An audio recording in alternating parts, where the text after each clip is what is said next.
Alors, dans cette vidéo, nous allons voir comment calculer la forme exponentielle de complexe. On va d'abord commencer par des cas simples, puis on verra comment faire dans des cas un petit peu plus compliqués, voire des cas particuliers, en utilisant les différentes formules que l'on avait vues dans le cours. Alors, la méthode pour calculer la forme exponentielle, elle se fait en deux temps. Il faut tout d'abord calculer le module du complexe que l'on considère, puis dans un deuxième temps, calculer l'argument du complexe que l'on considère. Donc d'abord, pour le premier, 8 moins 8i racine de 3, on va d'abord commencer par calculer le module. Donc pour calculer le module de 8 moins 8i racine de 3, je rappelle que le module de a plus ib, c'est égal à la racine de a carré plus b carré, avec a qui est la partie réelle, et b qui est la partie imaginaire. Donc là, ça va me donner racine de petit a qui vaut 8, donc ça me donne 8 au carré, plus petit b, la partie imaginaire, donc attention, il n'y a pas le i dans la partie imaginaire, c'est le coefficient du i qui est moins 8 racine de 3. Donc là, ça me donne moins 8 racine de 3, le tout au carré. Donc maintenant, il faut que je simplifie tout ça. Donc là, ce que je calcule, ça fait égal à racine de 8 fois 8, ça fait 64. Ici, le moins, attention, il est bien dans la parenthèse, hein, donc du coup, ça me donne plus. Le 8 au carré, ça me donne aussi 64. Et racine de 3 au carré, ça me donne 3. Donc, si je simplifie, alors, ici, il y a une petite astuce, c'est pas de calculer 64 fois 3 et de calculer 64, c'est de tout calculer, mais on voit que j'ai 64 plus 3 fois 64, or 64 plus 3 fois 64, ça me donne 4 fois 64, puisque c'est comme x plus 3x, ça donne 4x. Et bien là, 64 plus 3 fois 64, ça me donne 4 fois 64. L'intérêt, c'est que je peux séparer la racine en deux en disant que c'est racine de 4 fois racine de 64. Ça tombe bien, parce que racine de 4 et racine de 64, je sais ce que ça vaut. Racine de 4, ça vaut 2, racine de 64, ça fait 8, et donc 2 fois 8, ça fait 16. Alors que si j'avais calculé 64 fois 3 et après plus 64, ça m'aurait donné un chiffre beaucoup plus élevé, et après pour trouver la racine, c'était pas forcément évident. Donc attention, très souvent quand on demande la forme exponentielle, ça arrive, on verra dans les autres cas, c'est un petit peu le même principe. Très souvent, comme on tombe sur du pi sur 3, pi sur 6 ou autre, et bien le module tombe souvent pile, et donc pensez à utiliser cette petite méthode. Donc j'ai le module qui est égal à 16, donc je vais l'écrire ici, le module finalement est égal à 16. Égal 16. Maintenant, pour trouver l'argument, que je vais appeler θ, il faut résoudre un petit système en cosinus et en sinus, avec le cosinus de θ et le sinus de θ. On va voir que les deux sont nécessaires, c'est pour ça qu'on fait un système. Alors, la formule pour le cosinus et pour le sinus, ça se ressemble un petit peu. Au dénominateur, je vais avoir le module que je viens de calculer, c'est-à-dire 16, c'est pour ça qu'il faut d'abord calculer le module. Et pour le cosinus au numérateur, j'ai la partie réelle de mon complexe, et pour le sinus, j'ai la partie imaginaire de mon complexe. Donc le réel, c'était 8 moins 8i racine de 3. La partie réelle, c'est 8, donc au numérateur du cosinus, j'aurai 8. Et pour le sinus, c'est la partie imaginaire, comme on l'a vu, c'était moins 8 racine de 3, et donc ça me donne moins 8 racine de 3 sur le module qui vaut 16. Là, je vois que je peux simplifier, parce que 8 sur 16, ça fait 1,5, et là, pareil, 8 sur 16, ça fait 1,5, donc ça me fait moins racine de 3 sur 2. Et donc maintenant, à partir de là, je vais faire un cercle et essayer de trouver que vaut le θ. Alors, je sais que le cosinus des θ est égal à 1,5, c'est-à-dire qu'il est là. Et donc je vois que j'ai deux possibilités, une ici et une ici. Et c'est pas du tout la même chose que là j'ai pi sur 3 et là j'ai moins pi sur 3. Donc c'est pour ça qu'il nous faut aussi la valeur du sinus, parce qu'à chaque valeur de cosinus, il y a deux valeurs possibles pour le θ. Maintenant, je vois que le sinus, il vaut moins racine de 3 sur 2, donc le sinus est négatif, donc il est ici, et donc je vois que finalement, c'est cette valeur en bas, et non pas cette valeur en haut, et je sais qu'ici, j'ai moins pi sur 3, ou 5 pi sur 3, hein, ça revient au même. Donc finalement, de ce système, j'en déduis que θ est égal à moins pi sur 3. Donc maintenant, c'est bon, parce que j'ai le module et j'ai l'argument qui vaut moins pi sur 3, et je sais à ce moment-là que mon complexe, donc 8 moins 8i racine de 3, peut s'écrire sous la forme r exponentielle iθ, avec r qui est le module et θ un argument, parce que c'est toujours modulo de pi. Donc le r, on a dit que c'était 16, et le θ c'est moins pi sur 3, donc ça fait exponentielle de moins i pi sur 3. Donc voilà la forme exponentielle de mon complexe. Comme on le voit, ça se fait en deux temps. Le calcul du module, puis le calcul du θ, en résolvant le système cos θ qui vaut la partie réelle sur le module, et sinus θ qui est égal à la partie imaginaire sur le module. Et donc, pour tous les autres, on va voir que c'est le même principe, mais parfois il va falloir utiliser certaines formules supplémentaires. Alors pour le deuxième 4 plus 4i, là on va aller un petit peu rapidement parce qu'au début, parce que c'est la même chose, c'est surtout un moment du raisonnement que ça va être intéressant. Donc si je fais 4 plus 4i, d'abord le module, comme on a vu tout à l'heure, 4 au carré, ça fait 16, et la partie imaginaire, donc c'est 4 au carré, donc ça fait 16 aussi. Donc finalement, ça me donne 16 plus 16. Donc là, on pourrait dire, bah, je vais faire racine de 32. Sauf que, comme tout à l'heure, 16 plus 16, ça fait 16 fois 2. Donc plutôt que de l'écrire 32, je vais écrire 16 fois 2, puisque je vais pouvoir séparer en racine de 16 fois racine de 2. Et racine de 16, ça fait 4, donc ça fait 4 fois racine de 2, qui ne peut pas se simplifier, donc ça donne 4 racines de 2. Donc là, encore une fois, d'accord, ne pas faire 32, parce que si je dis que c'est 32, après je vais de toute façon revoir dire que c'est 16 fois 2 pour pouvoir simplifier. Donc ça ne sert à rien de dire que c'est 32 pour après redire que c'est 16 fois 2, tant qu'à faire, autant dire directement que c'est 16 fois 2. Et donc je trouve que le module est égal à 4 racines de 2. Donc j'ai le module de 4 plus 4i qui vaut 4 racines de 2. Et donc comme tout à l'heure, je résous le système. Cos de θ est égal à la partie réelle, c'est-à-dire 4, sur le module qui est 4 racines de 2, et le sinus de θ qui est égal à la partie imaginaire, c'est-à-dire 4, sur le module qui vaut 4 racines de 2. Donc là, je vois que je peux simplifier les 4, donc je le fais tout de suite, ça fait 1 sur racine de 2, et là c'est pareil, ça fait 1 sur racine de 2 si je simplifie les 4. Alors là, on va se dire, bah tiens, je vais faire le petit cercle trigonométrique, et je vais placer 1 sur racine de 2 en cosinus et en sinus. Le souci, c'est que 1 sur racine de 2, c'est pas un cosinus ou un sinus que je connais. Et donc il y a une petite astuce qu'il faut connaître, qui est assez classique quand on a ça, c'est que je vais multiplier en haut et en bas par racine de 2. Parce qu'en multipliant en haut et en bas par racine de 2, j'ai le droit, parce que je multiplie en haut et en bas par la même chose. Au numérateur, une fois racine de 2, ça me donne racine de 2. Mais au dénominateur, racine de 2 fois racine de 2, ça se simplifie, ça fait 2. Donc en réalité, 1 sur racine de 2, je viens de montrer que c'était égal à racine de 2 sur 2. Et racine de 2 sur 2, ça par contre, je connais sa position sur le cercle trigonométrique. Je sais que ça va correspondre à du pi sur 4, ou 3 pi sur 4, 5 pi sur 4, 7 pi sur 4, en tout cas à quelque chose sur 4. Donc le cosinus vaut racine de 2 sur 2, c'est ici. Le sinus vaut racine de 2 sur 2, c'est ici. Et je sais à ce moment-là que c'est du pi sur 4. J'en déduis donc que θ est égal à pi sur 4. Donc j'ai là un argument de z, θ, qui est égal à pi sur 4. Et donc si je mets sous forme exponentielle, eh bien j'ai 4 plus 4i qui est égal au module, c'est-à-dire 4 racine de 2, fois exponentielle i θ, c'est-à-dire exponentielle i pi sur 4. Donc voilà, tout simplement, même principe, sauf que on tombe sur du 1 sur racine de 2, dès qu'on a du 1 sur racine de 2 ou moins 1 sur racine de 2, même principe, hein, on multiplie en haut et en bas par racine de 2, ça nous donne du racine de 2 sur 2. Alors maintenant, pour les exemples d'après, ça va être, on va utiliser en plus des formules supplémentaires par rapport à ce qu'on a vu dans les deux premiers exemples. Là, ici, on a une fraction. Donc, il y a plusieurs méthodes. On peut se dire, bah, tiens, je vais faire la quantité conjuguée pour me débarrasser du i au dénominateur. C'est possible, vous pouvez faire ça, hein, vous verrez ce que ça va donner. Mais ça ne marche pas tout le temps. Sinon, ce qu'on peut faire, c'est tout simplement la forme exponentielle du numérateur, la forme exponentielle du dénominateur, et puis, après, tout simplement, on va regrouper les deux formes exponentielles. Donc là, c'est ce qu'on va faire. Je vais d'abord faire l'exponentielle de moins 3 plus 3i. Après, je vais faire celle de 1 plus i racine de 3 sur 2. Et je regrouperai les deux. Alors là, je vais aller assez vite parce que c'est le même principe qu'au début. Donc, je ne vais pas trop détailler. Donc d'abord, je calcule le module de 3 plus 3i. Ça fait racine de a carré. Donc moins 3 au carré, ça fait 9.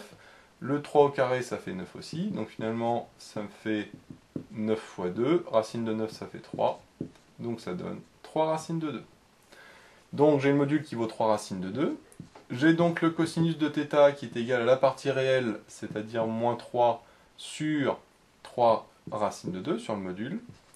Et le sinus de θ qui est égal à la partie imaginaire, c'est-à-dire 3 sur le module qui est égal à 3 racines de 2. Je peux simplifier les 3.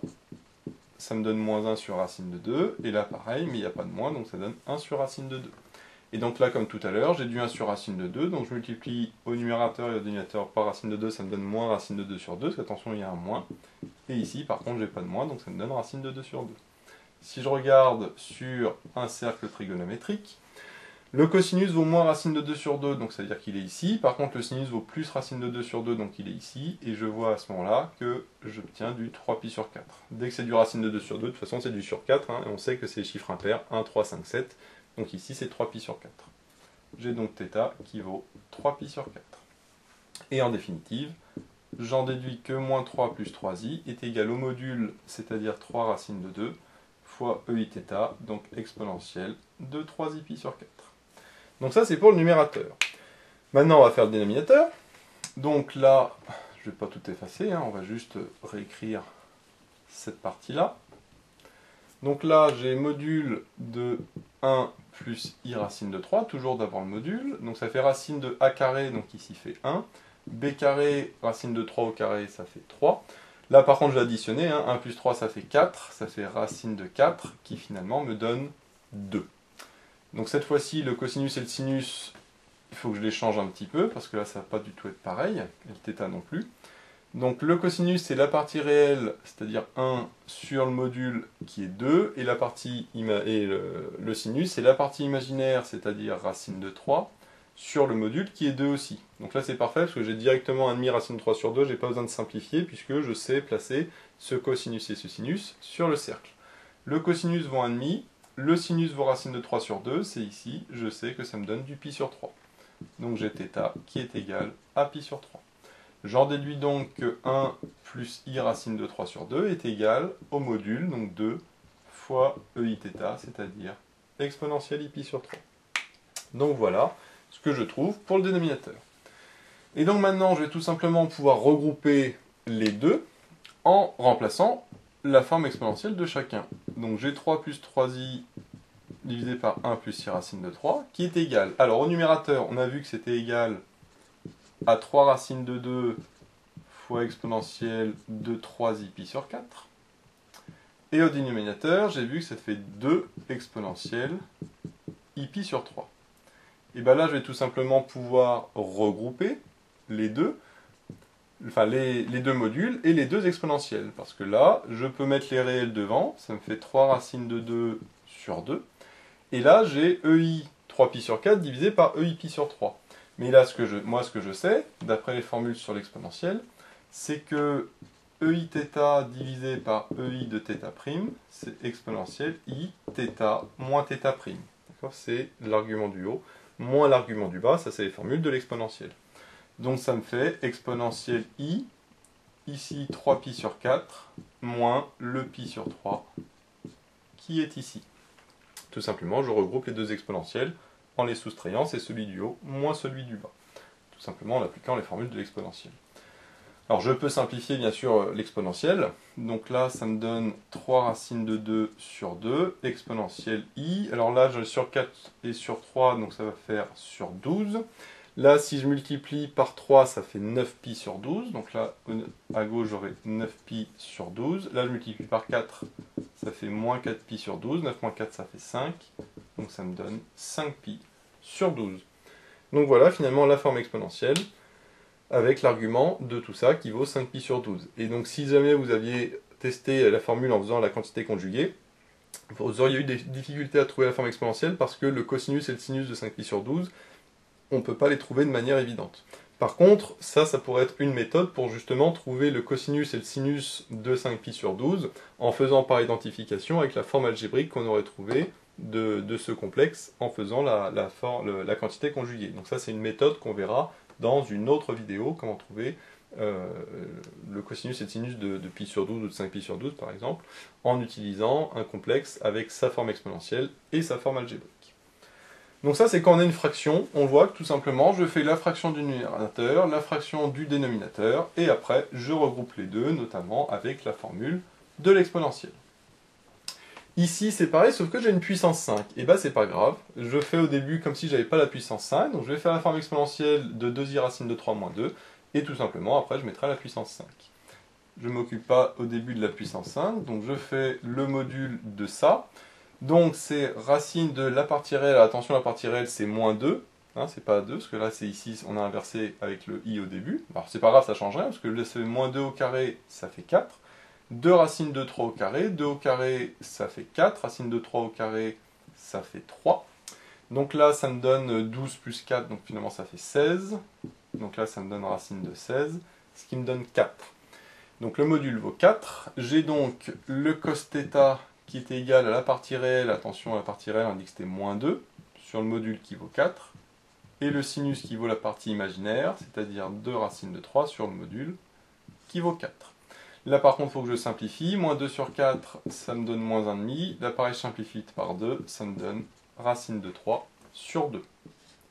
Et donc si je fais un petit cercle, le cosinus vaut moins 1,5, je suis ici, le sinus vaut racine de 3 sur 2, je suis ici, pardon, et donc ça me donne 2pi sur 3.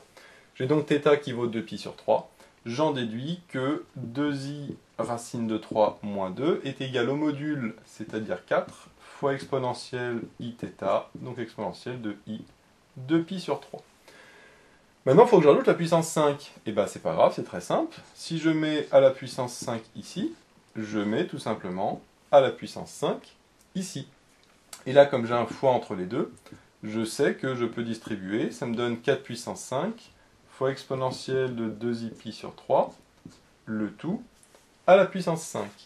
Mais là, je vais pouvoir le calculer de manière très simple. Alors, tout ça à la puissance 5, hein, je ne réécris pas, hein, c'est ça.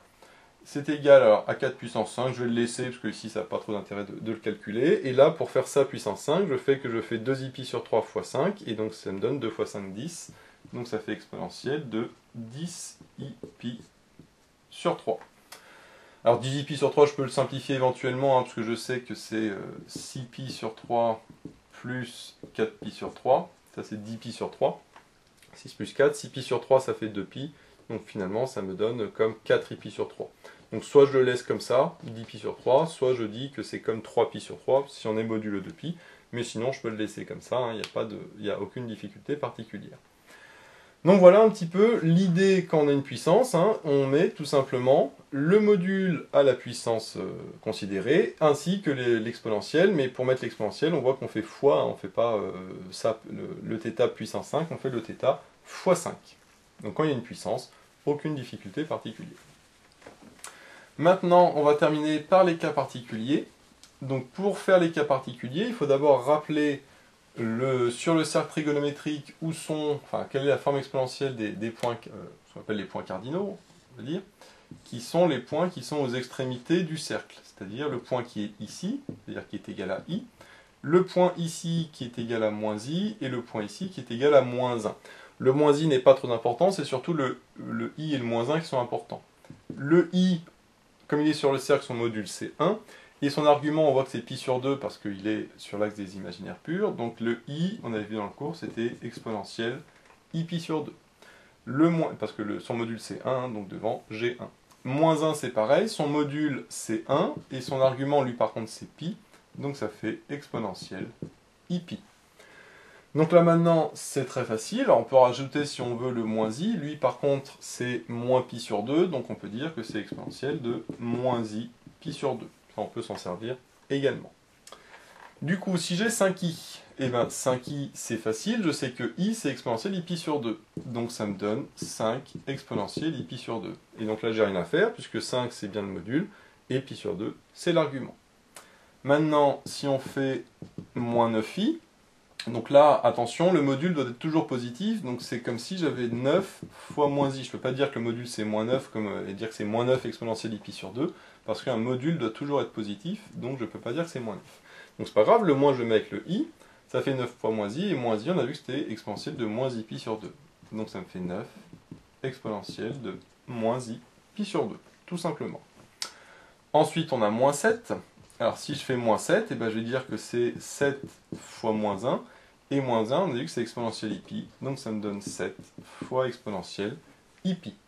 Donc comme on voit, quand on a un imaginaire pur, bah, soit on met pi sur 2 ou moins pi sur 2, suivant que c'est positif ou négatif, et quand on a un réel négatif, et ben, par exemple ici 7 fois moins 1, et ben, ça me donne 7 exponentielle i pi. Alors bien sûr, je ne l'ai pas mis, mais si on a un réel positif, par exemple 6, bah lui c'est directement la forme exponentielle, puisque c'est exponentielle i0. Donc là, du coup, il n'y a rien à faire. Un réel positif, il est directement sous forme exponentielle. Donc aucun intérêt à le transformer. Donc ça, c'est pour les cas particuliers des réels négatifs et des imaginaires purs.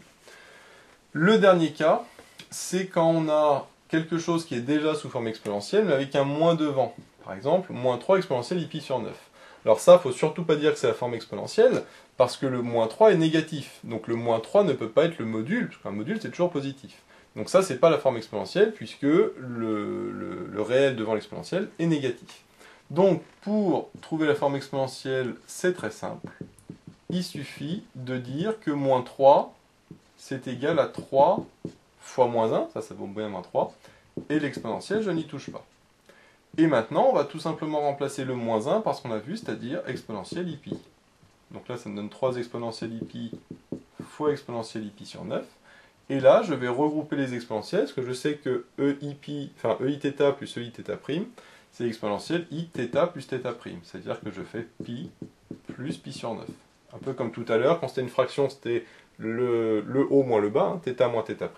Ben là, c'est pareil, mais avec un plus que c'est fois. Et donc, si je simplifie, là, ça fait 9 pi sur 9 plus pi sur 9, ça fait 10 pi sur 9. Donc ça me fait exponentielle de i 10 pi sur 9. Ou 10 pi sur 9, on peut l'écrire aussi. Ça revient au même. Et là, j'ai bien une forme exponentielle, puisque j'ai un réel strictement positif, et ici, un argument qui vaut 10 pi sur 9. Donc voilà, comment trouver la forme exponentielle. Si jamais, devant l'exponentielle, on a un chiffre négatif, il suffit de transformer le moins en exponentielle ipi, puisqu'on sait que moins 1, c'est comme exponentielle ipi. Donc voilà les différentes manières de trouver la forme exponentielle, c'est celle qu'on aura le plus en exercice ou en contrôle. Bien sûr, il y a d'autres cas éventuellement, mais en tout cas là on a vu la plupart des cas sur lesquels on pouvait tomber. Donc voilà, j'espère que cette vidéo vous sera utile. N'hésitez pas à vous abonner pour être au courant des nouvelles vidéos qui sortiront. J'ai mis le lien dans la description vers l'énoncé de l'exercice, ainsi que vers d'autres exercices sur les complexes. J'ai également mis le lien vers la page Tipeee où vous pouvez soutenir Méthode Maths. Et moi je vous dis à bientôt pour de nouvelles vidéos.